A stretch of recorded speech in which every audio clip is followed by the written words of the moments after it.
We divide 229 by 5 in long division method. 5 times 4 is 20. On subtracting we get 2.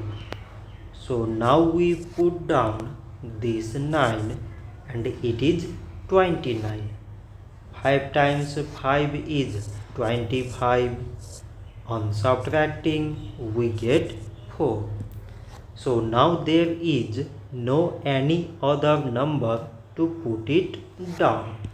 So we take here decimal, so that we put 0.